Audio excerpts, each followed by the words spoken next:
Okay, good afternoon, everyone. I know we moved up the time on you, but I was cognizant of the snow, and so I'm told you are the brave few who decide to stay around and weather D.C.'s roads as they become a little bit snowier.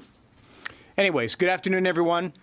I'd like to begin by offering my deepest condolences to the families of the 3 Americans who lost their lives on Sunday in Manda Bay, Kenya. An attack by al-Qaeda affiliate al-Shabaab resulted in the death of a U.S. service member and 2 Department of Defense contractors, while wounding 2 other American personnel. On behalf of the entire department, our thoughts are with the family and friends of Army Specialist Henry Mayfield, Jr. He was in Kenya in support of Operation Octave Shield, working to protect American interests in the region and improve security and stability alongside our Kenyan partners. We honor him and his colleagues who lost their lives and assure you that the perpetrators of this attack will be brought to justice. The United States conducted over 60 airstrikes against al-Shabaab's safe havens and assets last year, and our forces continue to provide training and counterterrorism support to our East African partners at the Manda Bay airfield to help them in the fight. Moving to Iran. At this time, our top priorities remain, first, the safety and security of American personnel and our partners, and second, our readiness to conduct operations to respond to Iranian aggression. Since the strike, I've spoken with the commanders on the ground to ensure they have the resources they need to protect their people and prepare for any contingencies. As a result, we've increased our force protection postures across the region and will continue to reposition and bolster our forces as necessary to protect our people, our interests, and our facilities. As I mentioned to you yesterday, we have received widespread support for our actions from our allies and partners in the region, and we will continue to work with them to protect our gains against ISIS. I've been in constant communication with my counterparts and have called on them to stand with us in the defense of coalition forces in Iraq. Working through NATO, the Defeat ISIS coalition, and with our partners on the ground, we continue to bolster Iraqi institutions to ensure the lasting defeat of ISIS. As we defend our people and interests, let me reiterate that the United States is not seeking a war with Iran, but we are prepared to finish one. We are seeking a diplomatic solution, but first, this will require Iran to de-escalate. It will require the regime to come to the table with the goal of preventing further bloodshed. And it will require them to cease their malign activities throughout the region. As I've said, we are open to having this discussion with them, but we are just as prepared to deliver a forceful response to defend our interests. Finally, the American people should know that their safety is in the hands of the strongest, most capable military in the world. The men and women of our armed forces should know that we are standing with them and will continue to support them as they meet and overcome today's threats from malign actors, including Iran and its proxy militias. Our partners should know that we remain committed to our strategic priorities in the Middle East, deterring Iranian bad behavior, sustaining the enduring defeat of ISIS, and supporting Iraq as it becomes a strong and independent nation. And the architects of terror should know that we will not tolerate attacks against America's people and interests, and will exercise our right to self-defense should that become necessary once again. With that, I'll open this up for some questions. Thank you. Thank you, Mr. Secretary. I just wanted to clarify one thing. You said earlier that the U.S. continues to engage ISIS in Syria. Has the anti-ISIS campaign in Syria been affected at all by this? And then secondly, there seems to be continued confusion among Iraqi officials about this draft letter.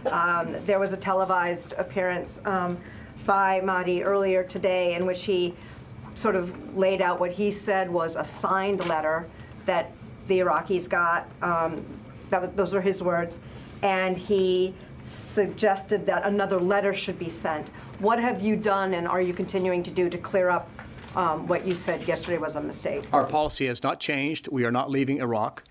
And a draft unsigned letter does not constitute a policy change. And there is no signed letter, to the best of my knowledge. I've asked the question. So there may be people trying to create confusion, but we should focus on this much. What I've said a few times now, our policy has not changed. We are in Iraq, and we are there to support Iraqi forces and the Iraqi government become a strong, independent, and prosperous country. And in Syria, the ISIS in Syria? I've gotten no report from a commander saying that we've had a material impact on our ability to engage ISIS along with our SDF partners. To follow up on Lita's question, what if the Iraqis don't want you to stay? If the Prime Minister says you need to go, will U.S. troops pull out? And also, NATO allies are pulling out. Why aren't U.S. troops pulling out? So we'll take all those one step at a time. There's a few procedural mechanisms, hurdles, if you will, that the Iraqi government would need to go through. We remain in constant contact with them on that. I think it's fair to say that many Iraqis recognize the strategic importance of our partnership with them, whether it's training and advising their military to become more effective on the field of battle, or it's working together with them to defeat ISIS coalition. I think the vote the other day shows the support of most Iraqis for our presence in the country. As you know, most Kurds and most Sunnis did not show, and those Shias who did vote, and many of them voted at the threat of their own lives by Shia militia groups. Even in the last few days, we still see Iraqis on the streets protesting their government due to corruption and the malign influence of Iran. So those sentiments, those feelings have not gone away. So I think at the end of the day, working with the Iraqi people, you'll find that our presence is important for both their country, ours. You also asked about partners. I've talked to many of our partners in Iraq who are part of the de-ISIS coalition. And many Europeans, they are fully supportive of us. They are fully with us. I've been told by them that some of the movements they are taking are simply with regard to force protection. We're doing some of that as well. It does not mark or signal any withdrawal from Iraq or the mission writ large. Can I follow up on that, on the allies? We'll get there, Gordon. Sir, could you speak to the range of options that were under consideration? Can you give us any sense of, how many other options were under consideration? Did you support any other ones? And was one option to not take this strike inside Iraq, which would have clearly mitigated? Gordon, I'm not going to speak to any options or anything we present to the president. As you know, that's kind of how I approach things. I will tell you that options we presented were all options that we supported and believe we could deliver on and would be effective. And with any time we deliver an option, we always list pros and cons and pluses and minuses. That's how we approach it. That's my duty and that's my obligation to the Commander-in-Chief. Were there multiple options that you would have considered that you would have supported? I'm not sure I understand the question. Were there other options that you supported in addition to this one? Well, look, there are always a wide range of options. Our duty is to narrow them down into ones that are consistent with the President's guidance or expectation or can meet the political end state we're trying to achieve. Again, we had a full panoply of options available, and we present them and we portray them as we do. Yes, to follow up, sorry, about the allies moving their troops.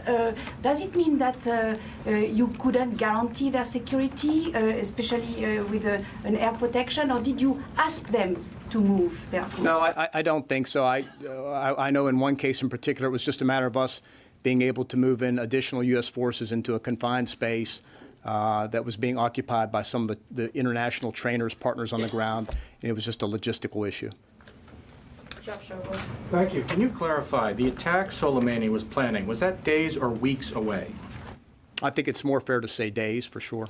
And is the U.S. legally obliged to withdraw from Iraq if told by the Iraqi government to go? I'm not going to speculate. We're not there yet. There's been none of that has happened to the best of my knowledge. And as those events unfold, we'll address them, and we'll have all the right legal experts to advise us on that. Mr. Secretary, you said the U.S. is not seeking war with Iran. I think the question most people want an answer to is how close are we to war with Iran? And specifically, how would you characterize Iranian military movements over the past several days? Yeah, it is true. We're not seeking war with Iran. I think what happens next depends on them. I think we should expect that they will retaliate in some way, shape, or form, either through their proxies, as they've been doing now for how many years, or by their own hand. And so we take this one step at a time. We're prepared for any contingency, and then we will respond appropriately to whatever they do. And how would you characterize their military movements so far? We watch them very closely. We see their movements. I don't want to get more into that because it starts to get into intelligence issues. So I'll just leave it at that. Mr. Secretary, you talked about being ready for potential conflict here in case Iran retaliates. But if they don't retaliate against American targets or interests in the Middle East, but instead target our partners in the region. Is that enough to warrant a U.S. response? Look, Louis, I'm not going to hypothesize or speculate, but we are standing there to defend not only our interests, but those of our allies and partners, and I want to reassure them that we're there with them as well. Barbara? 2 points to follow up on, if I may. You have talked about Iran needs to de-escalate. My first question is, does the U.S. have any obligation to de-escalate, or is that solely in Iran's court? My second question, you have said several times in the past couple of days that you will follow international law on potential war crimes. I think, let me set that aside. I think everyone would expect you would do exactly that. My question is not hypothetical. President is out there with his position. If you get an order, would you resign from office rather than violate the law? Barbara, I'm not going to get into some hypothetical that you're portraying here. I'm fully confident that the president is not going to, the commander-in-chief will not give us an illegal order. And as I said, the United States military will, as it always has, obey the laws of armed conflict. And escalation, does the U.S. have any responsibility or obligation to also de-escalate, or is that, in your view, solely in Iran's court? Well, we're not the ones that have escalated this over the past, arguably 40 years, and certainly over the past several months. It's been Iran, through its proxies, and it has consistently escalated this in terms of the size, scale, scope of their attacks. So we reached the point where we had to act in self-defense. We had to take appropriate action. So at this point, as I've said a few times now, the ball is in their court. What they do next will determine what happens in the subsequent moves.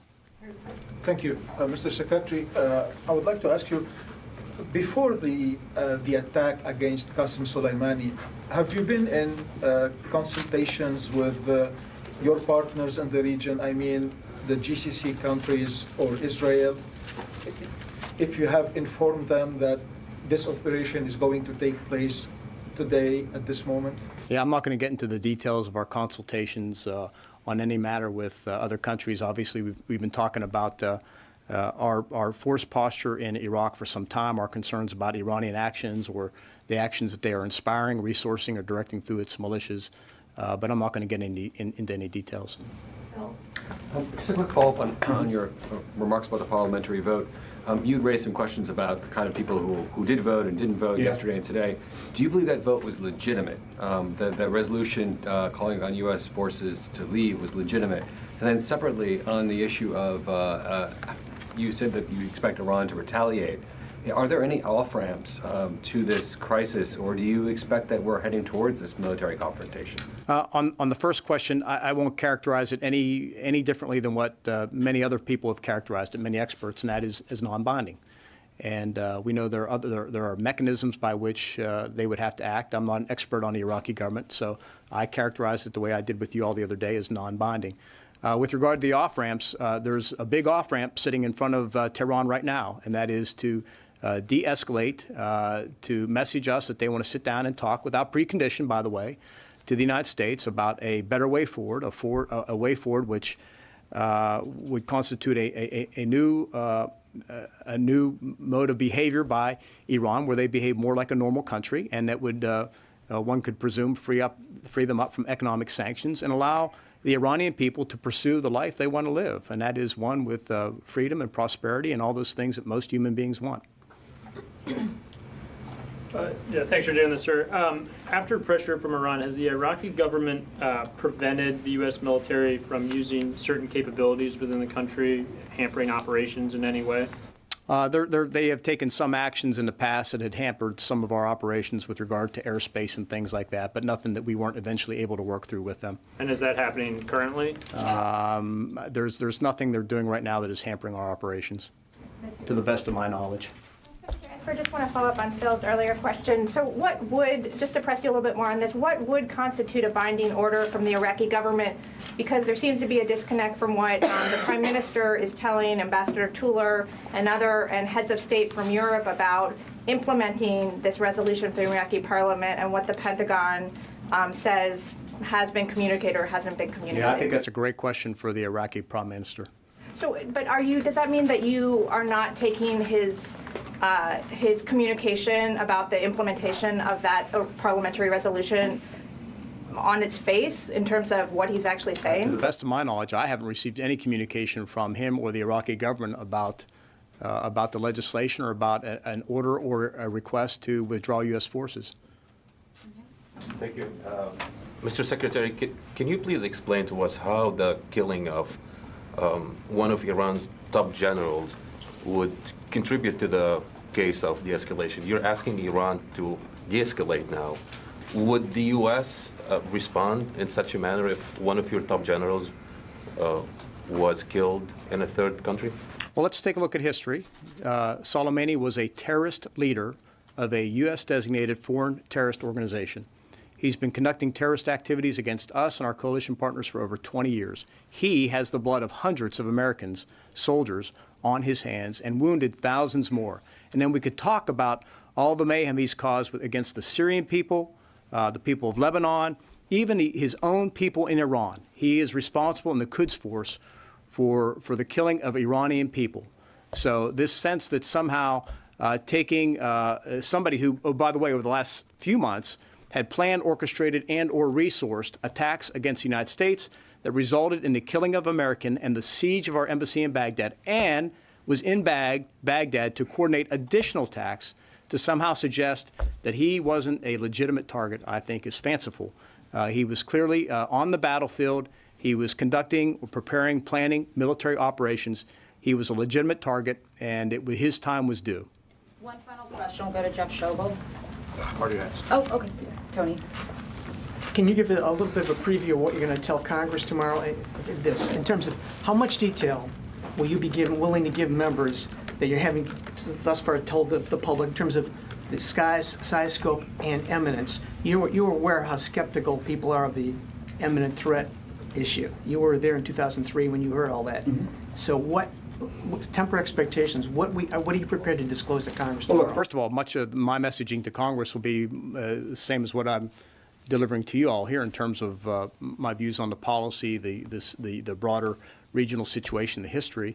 Obviously, with members of Congress, we can go into a classified set. We will be in a classified setting and be able to share more. But the exquisite intelligence that we're talking about that led to the decision that was, I should say, one of the factors that led to the decision to strike at Soleimani is only shared with a handful of members, the so-called Gang of Eight. And so they are getting that briefing this afternoon, and they will have access to that, but most members will not have access to that. You talked about increasing force posture in the region. What about force protection levels? Have you gone up to the C or Delta highest level? The commanders in the region, and I should say globally, are taking all appropriate force protection measures relevant to their situation, the threat that they're receiving, the readiness of their troops, et cetera. So I'm confident that our commanders are going to do the right thing on the ground. Okay? Thank you all very much. No